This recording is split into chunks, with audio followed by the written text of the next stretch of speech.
Hello, welcome back to Solitaire. Not welcome back, just welcome. This is the first time I've done this. It's not the first time I've played Solitaire, but it's the first time I've made a video of myself playing Solitaire. Possibly I'll make more in the future, but for now this is just one video of me playing Solitaire with commentary. So yeah, let's go. This is of course Microsoft Solitaire that I'm playing. Microsoft Solitaire, the Solitaire that comes in the Microsoft Solitaire Collection. It is, of course, the version of Solitaire that was originally invented by Bill Gates back in the day, back in the 1970s.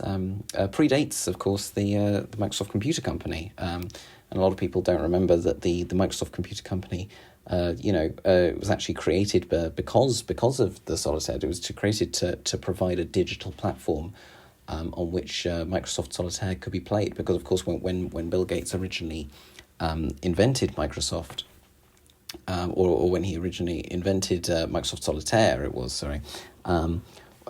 he found it very difficult to manage it in a sort of analog form, and so he needed to create a digital way of rendering it. Because of course the original sort of innovation of Microsoft Solitaire, what makes it so distinct from other versions of Solitaire, is of course the cursor. And you can't do the cursor in analog. It's very difficult. What he used to do was you used to have to wear sort of like a large sort of cursor-shaped glove on your hand, and then that sort of had like a sort of Velcro or like a sort of felt sticky thing that you could sort of use to pick up the cards, which were very unwieldy. It sort of meant you lost access to a hand in case of emergency. Sort of meant that, some of the people, the playtesters at the time, they reported like picking up multiple cards at the same time with it, and getting it stuck to their clothes and that sort of thing. So Bill Gates sort of responded to that feedback by sort of inventing an entire computer company, so that he could create sort of a means by which people would be able to sort of play this version of Solitaire, less cumbersomely, and I think we, can all agree it's been a massive success, and we owe a lot of, the Microsoft Computer Company that we know and love today to Microsoft Solitaire and its original innovation, and a lot of people really forget, I think really that Bill Gates was sort of a card game designer as well as a computer. Of course, he was a card game designer first. He was a card game designer and a glove maker as well, which is of course what he used to do. He used to try and combine card game. He used to try and invent card games that would sort of use the gloves he made, which was the reason for the cursor glove. He also invented, of course, five-finger Uno, which was sort of that version of Uno where you only have 5 cards in your hand, but there's sort of like one balanced on each finger of a large glove, and then as you lose your cards, you also lose your fingers of the glove. You sort of snip them off. Not a lot of people like that one. There was a digital version as well on the early Microsoft computers, not as popular as Microsoft Solitaire, Microsoft Uno, so that one largely got cut. But Microsoft Solitaire has persisted.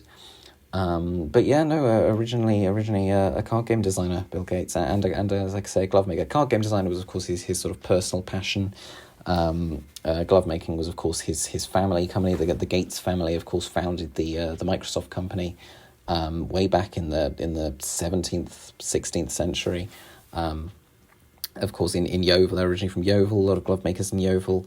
Microsoft, of course, comes from the soft comes from the softness of the gloves, and micro comes from the fact that they were quite sort of small and form-fitting gloves, which was sort of very innovative in that time of gloves. One of the biggest glove companies in the Commonwealth for sort of 300 years. Sort of very big in America in sort of like the 1790s, 1800s, 1810s, sort of around that time. Sort of like late 19th, early 18th century, sort of just around then. Really popular in America, sold very well because, of course, the great ice storm of Massachusetts, the Massachusetts ice storm of 1796, huge demand for gloves at that time. The Gates family, the Microsoft company, run by the Gates family, did amazing business with gloves, because people, a lot of people, lost their hands to frostbite. in that time, because it was so cold in the 1796 ice storm that they lost their hands to frostbite. And then, of course, huge demand for gloves from the people who still had hands. Of course, the people who didn't have hands, which was pretty much an entire generation of people, sort of lost their hands to frostbite in Massachusetts. They of course had no demand for gloves because they didn't have hands, didn't need them. But then they would start having children who did have hands. And then, of course, huge glove sales just went up and up and up. Lots of people buying gloves immediately, buying little Microsoft gloves for their babies' hands, which were, of course, at that time the sort of like the very small gloves were exactly the right size. And then as their hands got bigger, the sort of that was sort of the Microsoft glove business model, was that they would make very tiny gloves for babies, and then they'd be sort of like lifelong gloves that you'd sort of grow into. Of course, then around that time they also invented the concept of planned obsolescence. So the gloves would break, and then you just have to buy new gloves. So sort of lost the micro part of their name. They just started making micro. They started making just sort of very form-fitting gloves that were relatively the right size, but just so they could sell a new pair to you every year. They would break quite easily. But yeah, no, Microsoft, one of the biggest glove companies, rose to prominence, obviously already big in the United Kingdom, one of Yeovil's biggest glove companies for years, but yeah, and then became one of America's biggest glove companies for years, until the Bill stopped with Buck, or the Buck stopped with Bill, as we might say, as he pivoted to making computers instead, so that he could make his glove-based card game sort of in a digital version.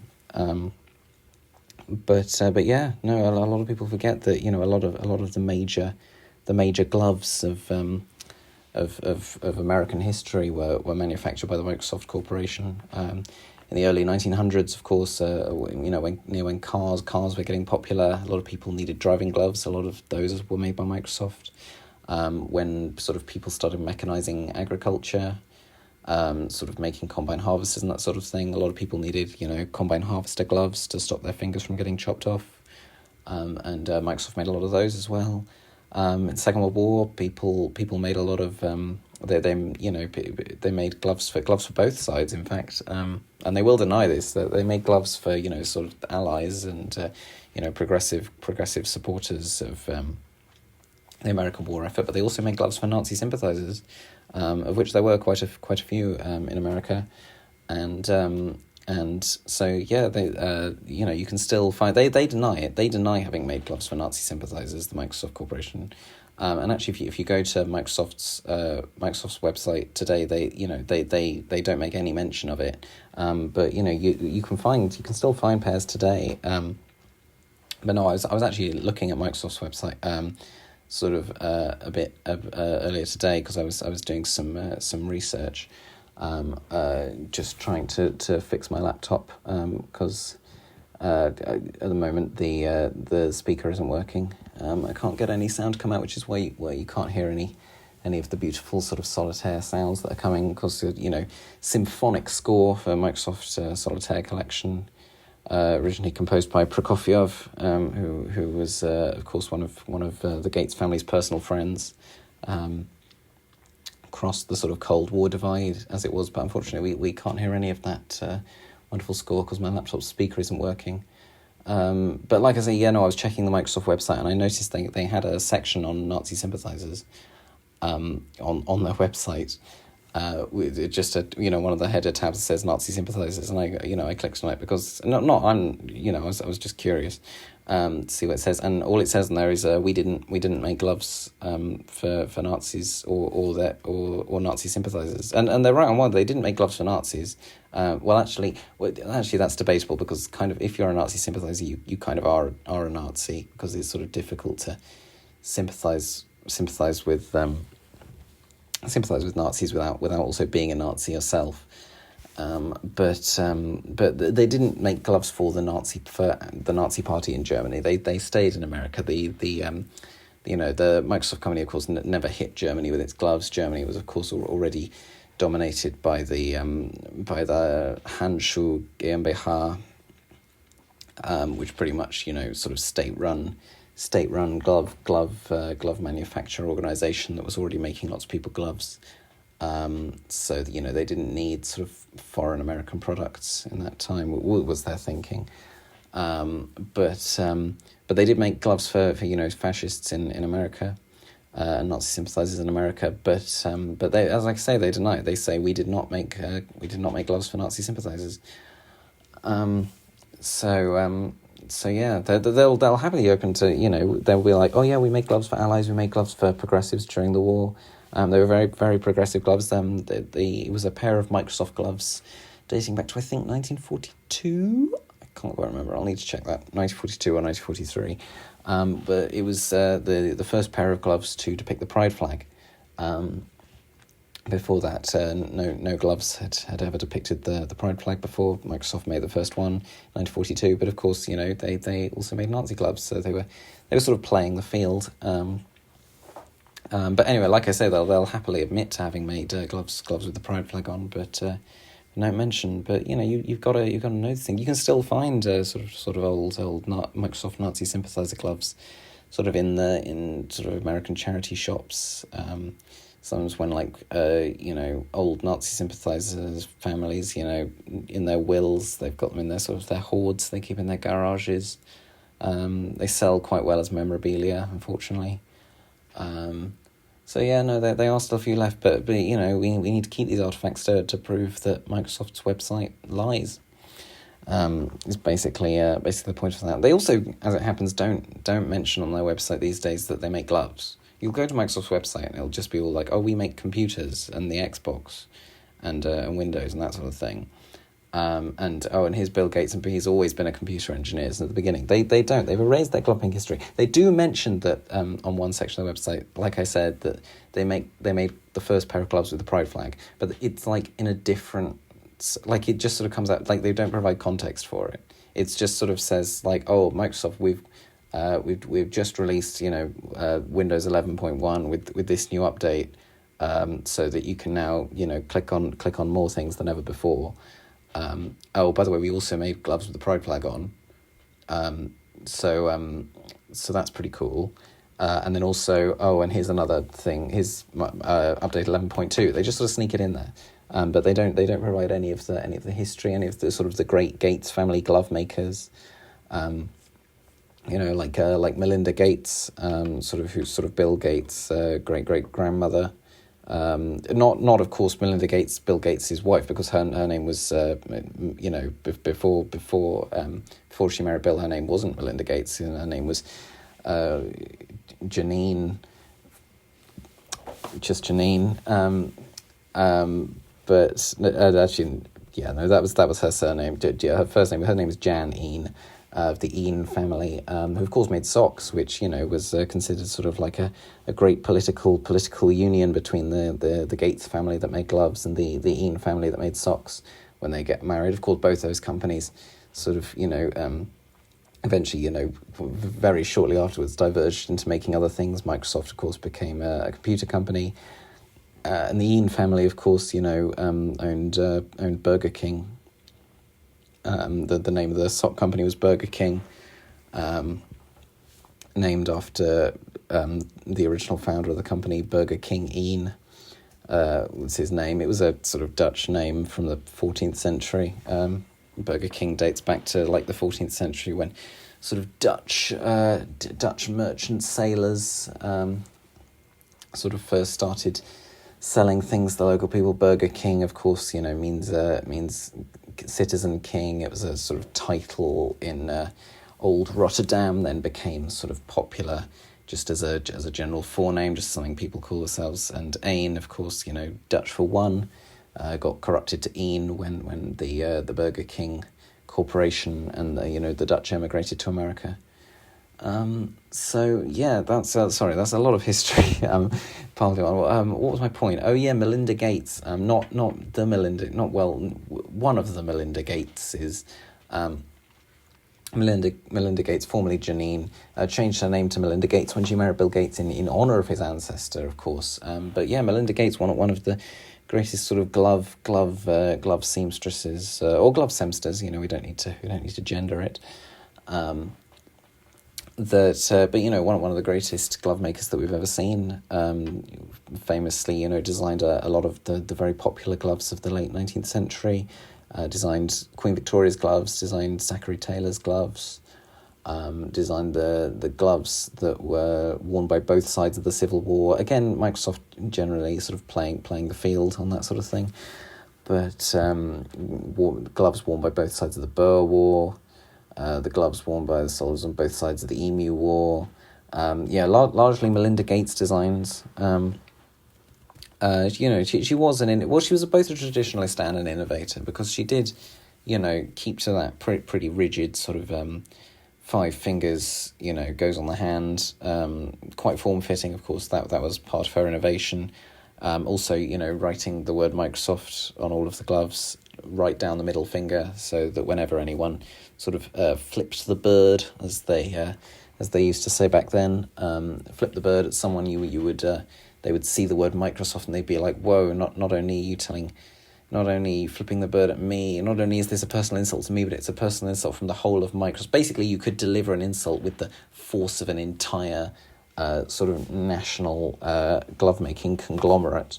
It was sort of like meant to say, like, this is for this is from all of our forefathers who first made gloves in Yeovil and made that difficult journey across the Atlantic and suffered hardships here. They never suffered hardships here. The Gates family was always very rich. They were the biggest glove-making family in Yeovil.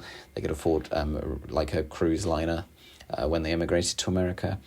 So it was actually a relatively smooth journey. They arrived in America with a lot of money. They immediately built 2 mansions and bought a third.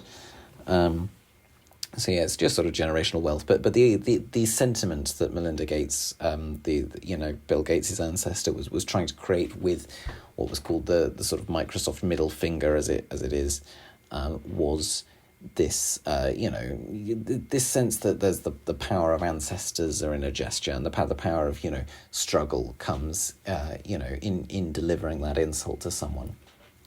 Was the message behind it. But no, she originally came up with that innovation. Other glove making innovations she came up with included gloves for your ears. Those didn't take off, largely forgotten. Because if you're an innovator, you they're not all going to be winners. Like you can't do everything, right? Can you? No, I don't think so. But then, of course, even if we go even further back, other great members of the Gates family who, like I say, have been largely erased from history by Microsoft's website. There was, of course, Bill Gates Sr., who wasn't Bill Gates' father. He was his great-great-great-great-great-great-grandfather. He was really old, but for a while he was really young before that. It just went straight from being really young to really old. Just sort of right away. But Bill, and of course Bill wasn't short for William here. For him, it was short for Bilbo, as in the J.R.R. Tolkien, of course, named the Hobbit character after Bilbo Gates. In fact, he also named Gandalf after the same thing, because his middle name was Gandalf. But like I say, Bill Gates Sr., full name Bilbo Gandalf Gates. A great friend of J.R.R. Tolkien, even though he predated him by about 120 years. He was born about 120 years before Tolkien was born, but like I say, he was very old. So he is, in fact, still alive today, Bill Gates Sr., but largely forgotten because sort of the current incarnation of the Microsoft Corporation, as it is, the one that's a sort of computer company, computer and electronics company, has exiled Bill Gates Sr., to a very far off remote island in the north of Canada to stop him from talking, because he's seen it all, really. Bill Gates Sr., like he knows all of Microsoft's secrets, every single thing they've done. He knows about the Nazi sympathizer stuff. He knows about the Civil War stuff. He knows that Microsoft is largely responsible for the loss of the land bridge between India and Sri Lanka. He knows too much, basically. He knows sort of all the torrid affairs that the executives have been having, because they still tell him, like, they exile him to the Canadian island, but he's like a really good listener, because he's quite old and generally quite quiet, and sort of, he's seen a lot. He understands your plight. So what a lot of the Microsoft executives will generally do, just sort of in their downtime, was they'll take flights to this sort of remote island in Canada, go see Bill Gates Sr. his sort of like exile cabin, and they'll just sort of use it as a therapy session, but sort of a therapy session where Bill Gates Sr. doesn't actually offer any advice. All he does is he reads the Lord of the Rings novels to himself while they just talk about his problems. But he's a good multitasker, Bill Gates Sr. He's built that skill up. So what he can do is he can read the Lord of the Rings, which are of course his favourite book, because like I say, personal friend of Tolkien, pretty much his only friend, Tolkien, that they used to sort of hang out together, just chill whenever Tolkien was in Canada. They used to sort of, you can go see the old bar in Manitoba where Tolkien, there's it's called Tolkien Gates Corner. Not because of Tolkien and Gates. It's a misspell. It used to be called Talking Gates Corner. It's because there's a gate in that corner. There's a gate sort of obstructing that corner, and then when you sort of pull the gate, there's like a little microphone in it. It's like one of those carnival things. There's like a little microphone in it, so the gate can talk, and like you open the gate and it goes, "Howdy, welcome to Talking Gates Corner," and then when you leave, it goes, "What was stayed? You must stay behind the gate." Something like, don't go away, give the bar more money. And they sort of programmed it with different things. But then, J.R.R. Tolkien and Bill Gates Sr., Bilbo Gandalf Gates, used to sort of hang out, just chill, drink beers, drink wines, just sometimes just juice, tap water, like moose milk, just regular milk, because they do have cows in Canada. I don't mean to stereotype.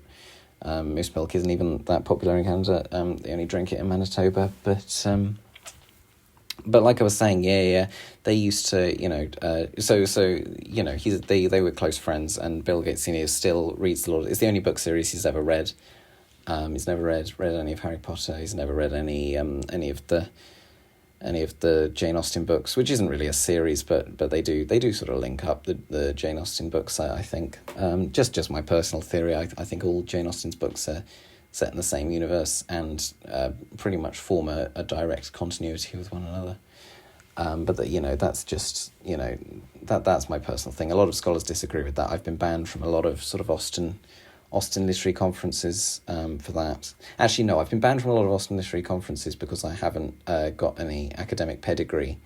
I did study English, but I was just an undergraduate, and they would send me letters being like, "You're not qualified enough to be going to the Austen conference." And I said, "No, I just want to present my theory that all Austen books take place in the same universe, in the same continuity." And they were like, "Yeah, we already think that because they're all set in England, and there's nothing really that directly contradicts the universe." So they agree with me, basically. They just don't think it's an interesting point, and that's part of why they've rejected me, and also just because I'm not qualified enough.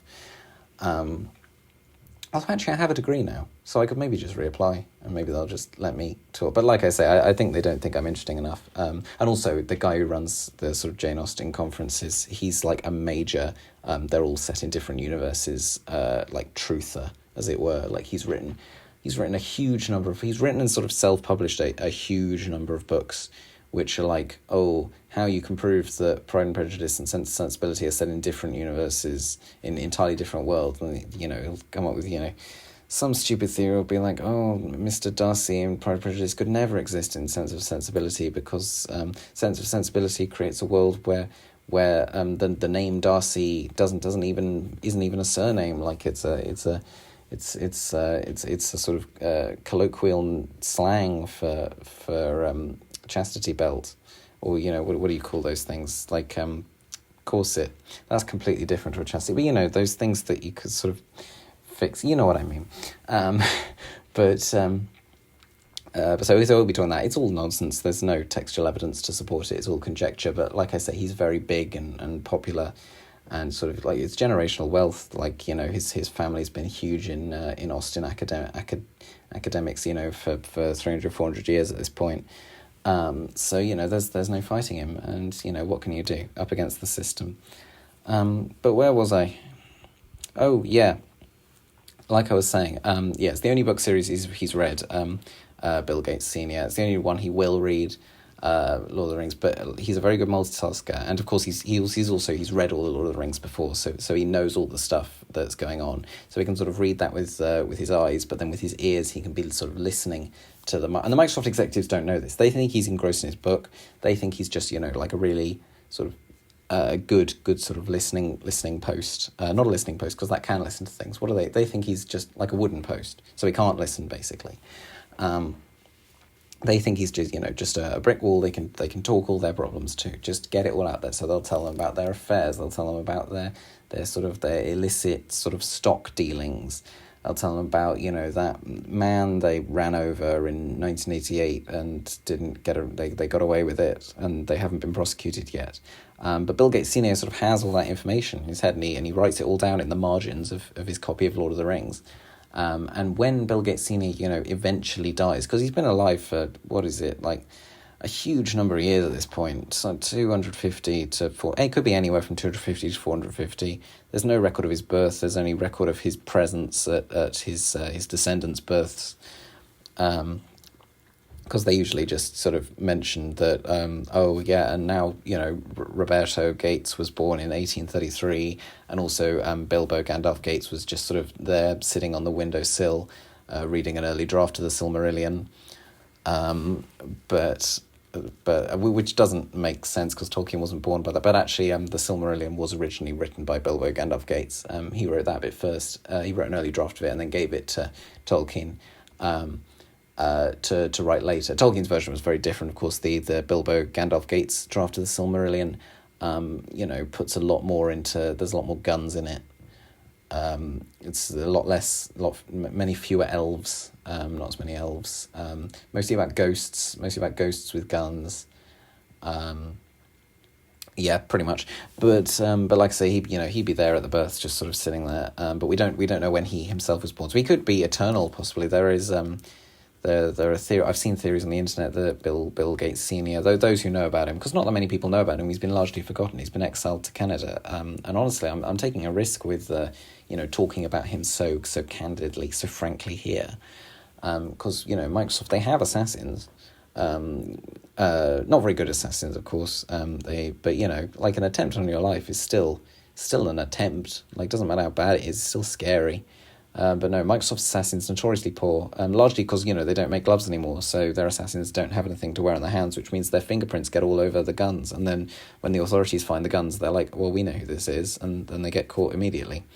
Because, of course, that was the original reason why the Microsoft company was founded, was to make gloves so that people could get away with crimes. No mention of that on the Microsoft website. They used to, they were petty thieves, and they were like, but our fingerprints, everyone knows our fingerprints. They're getting fingerprint dusting technology is, really good in the 16th century, and they needed a way to get around that. So they were like, okay, we'll move to Yeovil, where all the glove mills are. We'll make gloves, and they'll do that. Petty criminals. But like I say, no mention of it on the Microsoft website. But where was I? Oh, yeah. Okay. So I'm going to be fully honest. I said, oh, yeah, without actually finding my place. Oh, yeah, like I was. A lot of people don't know about Bill Gates Senior, but those who do, there are people who theorize that he, dates back to the Roman Empire. It dates back to the Big Bang was created, some of the first sort of protons and neutrons ever created, formed the body of Bilbo Gandalf Gates, aka Bill Gates Senior. A lot of theories. Personally, I think he was probably born in about, let's say, 1700. One of those. It's either 1600 or 1700. I think it probably ends in a 00 because, it sort of feels right. Important people are generally born in years ending 00. So it feels about right. Like I say, he knows all these secrets. He's written them all down. Eventually, when he does eventually die, which will maybe be never, but I think it might happen soon. I think there's probably likely to be, the ice is melting, isn't it? Climate change. Ironically, from what Microsoft has done. Oh my God, that's a theory I've never considered. Microsoft is deliberately pumping carbon emissions into the atmosphere to make its computer. Oh, see. Microsoft is deliberately pumping carbon emissions to make its computers into the atmosphere, to warm up the Earth, to melt the ice, to melt the island that Bill Gates Sr. has been exiled to, so that he will drown, and it'll spoil the copy of Lord of the Rings. Because I was about to say, when he dies, they'll get the Lord of the Rings copy that has all like the secrets in, and then we'll know, and then it'll take Microsoft down. But if the island melts, because the island he's exiled to is entirely made of ice, like there's no soil there at all, there's no rock, there's got no rocky foundation, it's an iceberg, it's like a big sort of floating bit of ice, really strong. So there's like a cabin there, and there's like a full supermarket as well. No one's staffing it, it's just sort of, only Bill Gates Sr. lives there, but he built a full supermarket while he was there, just so he'd have some food, so he'd have some sort of produce to eat. But he also grows his own tomatoes there. He's an economical guy. He's no, what do I mean? Not economical guy. He's like self-sufficient. He's a self-sufficient guy. But you pick these things up. He probably was there when the first sort of tomato growers were growing. Came over to Yeovil. Because the first ever tomato farm in Britain was in Yeovil. Was right next to the headquarters of the Microsoft glove company. Not really headquarters at that point. They were just sort of like, next to each other in the main street. But still, you could very easily pick that up there. But like I was saying, so I wonder if obviously the computer company we know was originally created to sort of house Bill Gates' version of Solitaire. But I genuinely think there is a theory worth propounding there. And again, this might get me this might mean, I'm almost killed. It might mean someone tries to murder me. Probably won't succeed. Or if they do succeed, they will be found quickly. Just check the fingerprints. That's their great flaw. But I would propound the theory that Microsoft, part of the reason why it makes computers that, in order to require, pumping out huge amounts of fossil fuels and gas into the atmosphere and just generally heating up the Earth, is to melt the ice. And prevent those secrets from ever being learned. Because, of course, like I said, the Microsoft executives, I think I mentioned, they don't know that Bill Gates Sr. can hear them and he's writing down all their secrets. They don't see what he's actually doing when he claims to be reading the Lord of the Rings. He's actually got a tiny pencil and he's sort of scribbling stuff. They don't know that, but the problem is the Microsoft sort of underlings do know that, like the sort of middle management do know that, and you'll be like, oh yeah, well the middle management want to see the executives fall so that either they can become the new executives or so they can just work fewer hours. But what a lot of people forget is that it's the middle management that are often sort of entangled in what the executives are up to. So they are the people who affairs are being had with. They are the people who stand to benefit from these sort of dodgy stock options. They stand to benefit, so they want those secrets to be gone. It's a corrupt organisation all the way down. Also, they still only hire white collar criminals. Well, I mean they didn't hire white collar criminals before. What I meant to say is they still only hire criminals. They only hire white collar criminals. Of course, before they would there wasn't really such a thing as white collar criminality, sort of when the Microsoft Glove Company was originally founded. But nowadays they only hire people with a white collar criminal record, as they say. So they're all dubious. If you've ever been rejected from Microsoft internship, it's because you're too pure of heart and you're too clean. You're too clean on the record. You either need to pat yourself on the back and go work for one of the honourable companies, if you can find one, or you need to start, dodging tax, or, I don't know, stealing someone's house. Is stealing someone's house a white-collar crime? I suppose it depends on the way you do it, or, like, what you're wearing while you do it. Doesn't matter.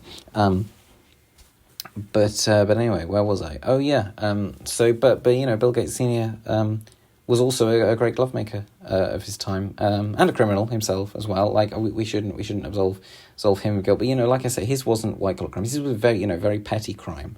It was things like filching a spoon from the town cook's spoon collection, or illegally touching a brick. and then people would look at the brick and they wouldn't find his fingerprint because he'd be wearing gloves, and sort of he helped to innovate that originally. So he never got done for the illegal touching of a brick. But there are records that he himself wrote down in some of his early drafts of the Silmarillion. A lot of people take chapter 7 of the Bill Gates Senior draft of the Silmarillion to be basically a confession of all his crimes, because basically there's 6 chapters of ghosts shooting each other with guns. Well, actually, that's not strictly true. There's 2 chapters in which the ghosts, sort of first meet each other. There's no guns in that bit. Chapter 1, the ghosts meet each other. Chapter 2, the ghosts, sort of like tensions begin to emerge within the ghosts. Between the ghosts, sorry, the ghosts start to hate each other. Basically, one of the ghosts sort of recognizes the other ghost from his past life, and is like, "Oh, you killed me," and the other ghost is like, "Yeah, but you killed me." And then it's sort of revealed in the chapter that they both killed each other. Sort of like, it's not a very good plot twist because they both said the thing that happened, and then it turns out that was what happened, but it's sort of presented as a twist. Anyway, then in the 3rd chapter is mostly the ghosts procuring the guns. So it's largely about the ghosts sort of going to the gun store, it's very admin heavy. They try to buy a gun. Turns out they need a gun license, because you still need a gun license even if you're dead. This version of Silmarillion is set. Bill Gates Senior was living in America at the time, but it's set in Yeovil still, because that was sort of where he spent most of his life, presumably. It's where it's where he knew. At the time, even though he was living in sort of like America and then later Manitoba, just sort of generally around that North American continent. Lived for a little while in Cancun, but like I say, in the 3rd chapter, it's mostly admin. The ghosts need a gun license. The ghosts, spend some time, each trying to procure a gun license. One of the ghosts get rejected for a gun license because he has a sort of prior murder conviction. But then he manages to overturn that because he's like, but I also died before they could properly convict me for murder. So, eventually manages to get his gun license. And then they both go and buy the gun, but then they spend quite a lot of times, like trying to, decide on which gun to buy. And one of the ghosts is like, I want to attack you, so, I want to properly, so I should get like one of the big submachine guns. But another one of the ghosts is like, no, those haven't been invented yet. It's got to be a flintlock pistol or a musket. And then the other ghost is like, yeah, but maybe if we stick those together, we can make a machine gun. And then the other ghost is like, that's not how it works. But in the end, they both end up buying blunderbusses. And then chapters 4, 5, and 6, they shoot each other with the blunderbusses. It's largely the action of that. It's very sort of action-heavy chapter, light on dialogue, heavy on verbs. And then the chapter after that, chapter 7, suddenly switches. It's all been in 3rd person up until now. Suddenly switches to 1st person. The first line of chapter 7, one of the most iconic lines in sort of first drafts of literature, in the first drafts of Silmarillion is hi, hello, hi, this is me, Bilbo Gandalf Gates, better known as Bill Gates Senior, better known as the Daredevil, because at that time, to some people, he was known as the Daredevil. A lot of people have forgotten that. That has been lost to history. Even the people who know a lot about him don't know about that. Or they have. There's no other record of him being known as the Daredevil, basically, other than this very famous line. So a lot of people, sometimes will call him the Daredevil, but there's no other record of that, and he was probably lying about that. And he does, in fact, at the end of the chapter, admit that he's lying, and he says, "No one calls me the Daredevil. That was perjury," because the book was, originally read out in court during a court case. But where was I? Oh yeah. So the full quote, if I can remember it rightly. I don't have anything in front of me right now. I'm playing Solitaire. And the Microsoft Solitaire is not one of those versions of Solitaire where you can sort of like pop up literary quotes to read while you're playing, unfortunately. But yeah, no, it goes. The full quote goes, "Hi, hello, comma, hi." The comma is one of the words. It's not a punctuation mark. Like it says, "Hi, hello, comma, hi," full stop. That is a punctuation mark. Hi, hello, comma, hi, full stop. This is me, Bilbo Gandalf Gates, a.k.a. Bill Gates Sr., a.k.a. the Daredevil. This is me speaking now. Forget the ghost with guns bit. This is me. Still one sentence. Despite the full stop, it's still one sentence. That's also part of the book, by the way. The bit where he says this is all one sentence despite the full stop, that's in the book. That wasn't me speaking. This is me speaking now, but that was in the book. That's in the Silmarillion first draft. Anyway, that was all full stop. This is all one sentence. By the way, while I lived in Yeovil, I did a lot of crime, which I got away with because I had the gloves so that they couldn't catch me with their advanced fingerprint technology. Such crimes included illegally touching a brick, filching a spoon from the town cook's spoon collection, and double jeopardy. And also, people don't call me the Daredevil, which is perjury. And that's the full quote. It's all one sentence. That's the entire chapter. Chapter 8 goes back to the ghost with guns again. In Chapter 8, one of the ghosts kills another one of the ghosts, and then is then confused about how that works, and then the book ends. And that was the original draft of the Silmarillion. Obviously, Tolkien changed some things while they were sort of hanging out at the bar. He was sort of looking through it, and sort of said, I think maybe there should be sort of fewer guns and fewer ghosts, and maybe I'm going to take out the chapter where you confess to all the crimes you committed. But other than that, the rest of this is really good, and I might put some elves in it, and I might put some characters who are named after... Actually, are they in? I actually haven't read the Tolkien's version of the Silmarillion, so for all I know, it's exactly the same. For all I know, Tolkien didn't change a thing, but I'm pretty sure there's elves in it. I'm pretty sure there's elves in the Silmarillion. Again, can't look these sort of things up, unfortunately, because the Microsoft Solitaire Collection sort of locks you into playing the game, as it were. It means you can't visit any other websites. Largely, I think, a strategic technique, because while you're playing the Microsoft Solitaire Collection, you might be reminded of the Microsoft website, and you might want to go there. But of course, you don't. Well, except of course, the Microsoft website doesn't have any. In fact, the Microsoft website doesn't have any other details in it. So in fact, you can access the Microsoft website from the Microsoft Solitaire Collection. It's actually totally fine to do that. But you can't access any of the other websites, which, tells you all the information that I'm telling you, which is why, I'm reciting all this from memory, because I forgot to take notes. Kind of didn't realise I would have to in advance. But yeah, where was I? So yeah. But like I say, he was a criminal, Bill Gates Sr. He confessed to all these crimes, but he was also one of the world's greatest glove makers, and it's his legacy that the current Bill Gates, the current living Bill Gates, not Bill Gates Jr., just normal Bill Gates, just William Gates, William Thorin Oakenshield Gates, as is his full name.